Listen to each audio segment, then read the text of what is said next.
Morgane de Book Universe. Aujourd'hui on se retrouve pour le bilan lecture des vacances d'été. Il a été ma foi plutôt court parce qu'on a vu du coup 2 mois et sur ces 2 mois j'ai pas mal travaillé, donc j'ai pas eu spécialement le temps de lire, mais je suis contente quand même de mes 2 mois. Au final on a quand même quelques séries de lues. Et on va attaquer tout de suite avec d'abord pour le premier tome 8 de Time Shadow. Si vous ne connaissez pas Time Shadow, faudrait connaître. J'ai envie de dire c'est un manga, je vois pas beaucoup dedans non plus dans les mangatech, mais pas mal de personnes quand même, genre, enfin pas trop, enfin c'est pas le tome que tout le monde lit, mais quand même. Bref, Time Shadow, si vous ne connaissez pas, c'est l'histoire d'un garçon qui va se rendre sur une île pour retrouver sa meilleure amie qui est décédée. Arrivé là-bas, il y a un truc qui cloche, il voit qu'il y a quelque chose qui va pas parce qu'à chaque fois tout recommence, il va comprendre que c'est dû à un problème avec des espèces d'ombres. Bref, je ne spoil pas plus dessus, à vous de découvrir la suite parce que si je divulgue trop, là j'en sais trop, je risque de vous spoiler sur exprès, je préfère pas. Magnifique manga, je l'ai lu, j'ai commencé à lire début d'été passé, donc l'année passée. Et donc là j'ai lu le tome 8, il y a le tome 9 et le tome 10 qui sont sortis pour le moment. Je les ai vus quand j'avais été à Bruxelles, mais le tome 9 n'était pas du tout en bon état, donc ça va rien de prendre le tome 10. Enfin bref, ça je peux me les prendre quand je veux, donc il n'y a pas de souci. Tome 8, vraiment très agréable, j'attends de pouvoir acheter le 9 et le 10, pourquoi pas attendre plusieurs que je puisse acheter tout d'un coup, si je peux lirai tout d'un coup, parce que je préfère avoir que lire un tome comme ça. Celui-là je l'avais acheté, je me rappelle, c'était à Tournai parce que je revenais en train, donc ça faisait l'affaire. Ensuite j'ai fini le massacre de Samouraï tome 8. Autant vous dire, c'est manga je l'ai pas du tout aimé. C'est l'auteur qui a fait du coup Naruto. Je crois que vous savez que tout le monde, il y a beaucoup de personnes qui n'ont pas du tout apprécié. J'ai été de même, je trouvais que c'était trop je sais pas comment dire, c'était trop il y a des trucs comme ça, pif pouf paf, c'est trop, il y a trop de brouillon, c'est trop brouillon, il y a trop de trucs à savoir. Sur 5 tomes, c'est affreux. Un manga en 5 tomes doit être agréable à lire, etc. Mais là, il y avait de trop, je comprenais pas, enfin bref. Celui-là, il va rester dans ma collection parce que je l'ai lu et que j'aimerais le garder. Mais clairement, je l'ai pas du tout apprécié. Mais voilà, enfin c'est fini et je peux le mettre de côté. On en parlera plus de Samurai 8. Essayez quand même, c'est toujours une série en 5 tomes. Mais vraiment, j'ai pas du tout apprécié. Ensuite, on retrouve le magnifique Eden Zero. Et là, je suis contente parce que j'ai lu le tome 5 et jusqu'au tome 9.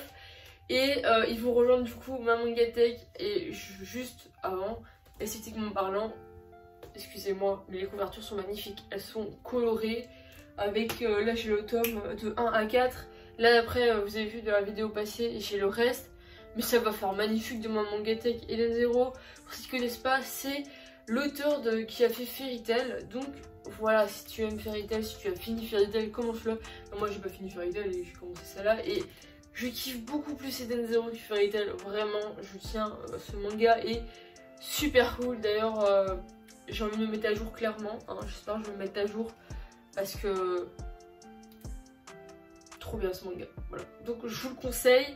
C'est donc ça parle aussi de magie, etc.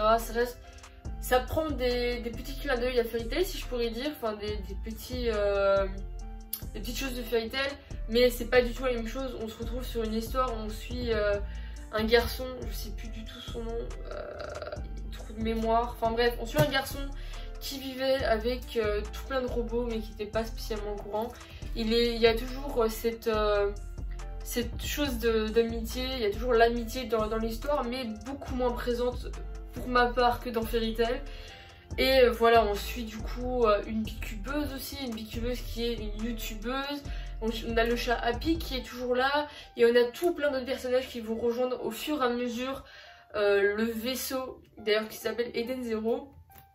Et on voyage dans tout plein de planètes, on découvre tout plein de civilisations, si je peux dire, extraterrestres bien sûr. Ce manga vaut le détour. Tu veux voyager, tu prends Eden Zero. Eden Zero, tu voyages dans toute la galaxie. Voilà, autant vous dire, c'est un très bon manga, même si je vous jure que la galaxie et moi, ça fait 10 000 parce que je déteste tout ce qui est... Par exemple, Star Wars, j'aime bien, mais pas trop l'univers galactique et tout, même, j'aime pas en fait. Tandis qu'Eden Zero, mais ça me dérange pas du tout. Donc voilà, je vous le conseille, si vous voulez le commencer, commencez-le. Maintenant, je crois qu'ils sont au 14-15e tome plus ou moins, donc c'est le moment de commencer. Hein. Faut pas prendre trop de retard, mais en tout cas, Eden Zero, super manga de cet été. Ensuite, j'ai lu Pluto, donc le tome 7 et le tome 8. Autant vous dire que j'ai apprécié ces deux fins de manga. Je me rappelle les avoir lus dans le train en revenant de quelque part. Je sais pas, j'ai beaucoup voyagé cet été. Mais vraiment, foncez lire Pluto si vous aimez tout ce qui parle de je sais pas comment vous dire. Ça parle de robots, ça parle d'investigation. C'est super bien, donc c'est le manga du coup de Naoki Urasawa, il vaut le détour, vraiment. Moi je suis pas déçue de l'avoir lu. D'ailleurs, je passais le premier et le deuxième tome à ma copine, j'espère que j'aurai de retours positifs. Mais voilà, plutôt une pépite, ok? Je vous demande, essayez-le. Il vaut le détour, en plus on voyage dans pas mal de pays, c'est très cool. Il y a des histoires où on s'attache aux personnages en 8 tomes, on s'attache clairement. Même si en 8 tomes on pourrait juste les découvrir, mais vraiment en 8 tomes on s'attache. Il y a des personnages qui vont partir, ça va nous faire de la tristesse. Bref, je ne saurais que vous recommander aussi Pluto parce que ça fait quand même beaucoup de mangas, je vous recommande. Ensuite, on s'attaque aussi à une pépite qui est dans l'univers de Pluto, mais beaucoup plus shonen, même si ça reste classé seinen. On va parler de Dimension W. Alors Dimension W, oui, j'ai lu beaucoup de tomes, j'ai lu tous mes tomes que j'avais en ma possession. Je suis contente parce que du coup je vais pouvoir vous en parler, et je viens de me rappeler qu'en fait le 8e et le 7e tome je les avais achetés, donc ouais, je les avais achetés, j'ai oublié de les mettre dans un manga, tant pis, c'est pas si grave que ça. Mais voilà, Dimension W, un magnifique manga les gars, je serais que vous le conseillez aussi, ok? C'est pas la même chose que Pluto comme je vous l'ai dit, mais voilà, on est sur des androïdes et ça parle de plusieurs choses. En fait, je vous explique, quand on commence l'histoire, le tome 1, c'est vrai qu'il date de très longtemps, mais quand on commence le tome 1, on va suivre une petite androïde et son père va décéder pour certaines choses, je vais pas vous spoiler trop, et en fait elle veut savoir le pourquoi du comment, et elle va mener toute une aventure. Elle va rencontrer un recycleur, je crois que ça s'appelle comme ça, qui du coup ils vont faire plein d'enquêtes, donc ça reste tout ce qui est enquête et tout, donc c'est très seinen. Il y a des batailles, ça dure pas 10 000 pages, mais il y a des batailles pour alléger un peu tout le côté. Là pour le moment je suis au moment où ils doivent retrouver je crois que ça s'appelle un coil, parce que je l'ai lu il y a 2-3 semaines je crois, non 2 semaines, bref. Il y a des coils qui sont... il y a des bons coils, donc des coils qui sont créés par l'usine New Tesla, si j'ai bien compris, parce que c'est très... parfois sur des lectures, vu que je revenais du tas, c'était très compliqué pour moi. Puis il y a des coils qui sont du coup des numbers, si j'ai bien compris, etc. Et ceux-là, c'est pas des bons, et du coup les recycleurs, leur but c'est de les récupérer, parce que c'est des coils détraqués, pas bons pour être dans la civilisation, vous avez compris. Ce manga est terminé du coup en 16 tomes, je suis à la moitié des tomes. Autant vous dire que dès que je peux me trouver, je continue, hein. Je m'achèterai peut-être 4 tomes de suite ou quoi, parce que c'est une extrême série cool. Et juste pour le petit fait, le tome 1 du moins, je sais pas si les autres vont le faire, mais normalement les jaquettes sont fluorescentes, donc si vous voyez le W, Dimension W, les espèces de petits éclairs, tout ce qui est en jaune est normalement fluorescent. Je vais pas faire le test ici parce que je me rappelle qu'avec le premier tome je l'avais fait. Mais voilà, en tout cas, Dimension W, ça a été une bonne rencontre. Et rappelez-vous que le tome 1, je l'avais trouvé dans un magasin où il y a très peu de mangas. Et d'ailleurs, je suis trop contente de l'avoir trouvé parce que c'est une super découverte. Voilà, et je le vois pas spécialement non plus beaucoup dans les mangas tech. Donc c'est super cool. On quitte tout ce qui est univers manga et on s'attarde plutôt à l'univers comics avec Captain Marvel. Je vous en avais parlé dans la chaîne manga que je l'avais lu. C'est chouette, je l'ai lu et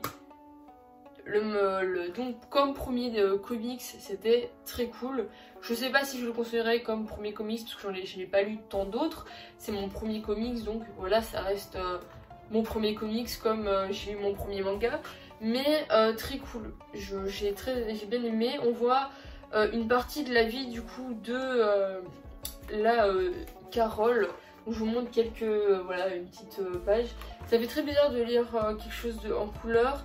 Alors les dessins, pour le côté, les dessins Marvel, ils sont très agréables. J'ai un problème, j'ai essayé de prendre un du coup qui n'était donc pas Marvel mais du coup DC Comics. Et alors là les dessins il est beaucoup plus fort, crayonné et ça j'avais un peu de mal. Donc à voir si plus tard je prends des DC Comics. Et pour le moment je reste déjà sur cette collection Marvel, je finis cette collection Marvel. Puis on s'attarde à quelque chose. Dites-moi en commentaire si vous lisez, qu'est-ce que vous avez lu vous pendant ces vacances et qu'est-ce qui vous a retenu votre attention. Et quel manga du coup de ma collection que je viens de vous présenter voudrez-vous lire. Du coup ça fait pas mal de tomes, même si c'est sur 2 mois, c'est vrai que c'est pas beaucoup. J'espère en septembre reprendre un cycle de lecture normal, plus ou moins un manga ou 2 par jour. Mais voilà, merci d'avoir regardé cette vidéo, c'était Morgane de Book Universe. Ça fait très bizarre de dire Book Universe parce que ça fait sûrement 3 vidéos, je le dis. Et puis on se retrouve pour une prochaine vidéo, je sais pas du tout quand, mais ce qui est sûr, c'est que je vais relancer pour lire le meilleur manga 2021. Et cette fois-ci, ce sera que des mangas qui sont en cours en 2021. Voilà, parce que vous me l'avez beaucoup reproché sur les dernières vidéos que c'était dommage que je prenais des mangas qui dataient de très longtemps. Comme on a pu avoir le cas avec Naruto, on l'a eu, enfin on a eu plusieurs mangas, enfin bref. Il n'y aura plus ces mangas-là, il y aura que des mangas qui sont en cours et pourquoi pas le faire avec BD, DC Comics, mais ça plus à part, ça je verrai parce que je suis pas encore trop avancée dedans. Mais surtout merci d'avoir regardé cette vidéo, c'était Morgane de Book Universe, on se dit à plus pour de prochaines vidéos, ciao.